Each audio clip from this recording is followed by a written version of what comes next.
Hello all, welcome back to our channel Srujana Srinivas vlogs. మేము బాగున్నాం, మీరు బాగుండాలని కోరుకుంటున్నాం.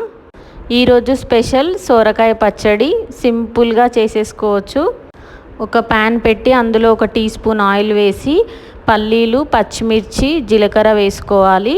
అందులోనే వెల్లుల్లి కూడా వేసుకొని వేయించుకోవాలి. మీరు తీసుకునే సొరకాయ టమాటా క్వాంటిటీని బట్టి పచ్చిమిర్చి వేసుకోండి. నేనైతే కొంచెం క్వాంటిటీయే చేస్తున్నాను, దానికి తగ్గట్టు వేసుకున్నాను నేను.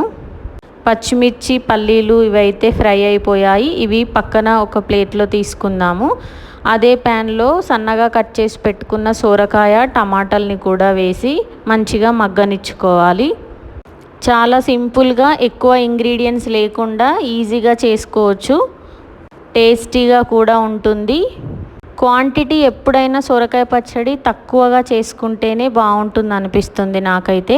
వాటర్ కంటెంట్ ఎక్కువ ఉండడం వల్లేమో ఎక్కువ చేసి పెట్టుకుంటే అంత టేస్టీగా అనిపించదు. ఒక పూట వరకు చేసుకుంటేనే బాగుంటుంది. ఒక నిమ్మకాయ సైజ్ అంత చింతపండుని కడిగి పక్కన పెట్టుకున్నాను నేనైతే ఇందులో వేయడానికి. ఇవి మంచిగా మగ్గిన తర్వాత ఇప్పుడు చింతపండు కూడా వేసుకోవాలి. ఇందులో ఒక గుప్పెడు కొత్తిమీరని కాడలతో సహా వేసేయాలి. కాడల వల్ల కూడా పచ్చడి టేస్ట్ చాలా బాగుంటుంది. ఇవన్నీ మంచిగా మగ్గనిచ్చుకోవాలి. మీకు ఇష్టం ఉంటే నువ్వులు కూడా యాడ్ చేసుకోవచ్చు. నేనైతే నువ్వులు వేయలేదు. చూడండి, సొరకాయ టమాటా ఇవైతే మగ్గిపోయినట్టు అనిపిస్తుంది నాకు. ఇవి మంచిగా మగ్గిన తర్వాత చల్లారిన తర్వాత మిక్సీ జార్లో వేసుకొని పేస్ట్లా చేసుకోవాలి.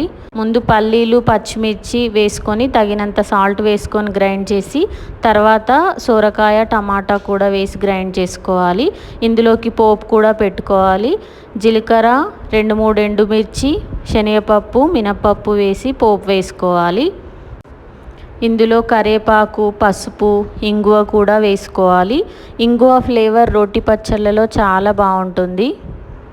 ఈ పచ్చడి రైస్లోకే కాదు దోశలోకి కూడా చాలా బాగుంటుంది. కొంచెం బరకగా చేసుకుంటే రోటీలో కూడా తినొచ్చు.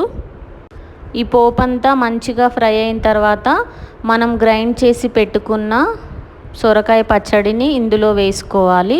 1 నిమిషం పాటు దీన్ని ఉడికించుకుంటే ఎంతో టేస్టీ అయిన సొరకాయ పచ్చడి రెడీ అయిపోతుంది.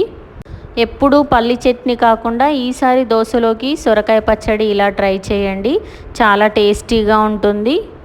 ఇలాంటి మంచి రెసిపీస్ కోసం మా ఛానల్ని సబ్స్క్రైబ్ చేసుకోండి, లైక్ చేయండి, షేర్ చేయండి. Thanks for watching.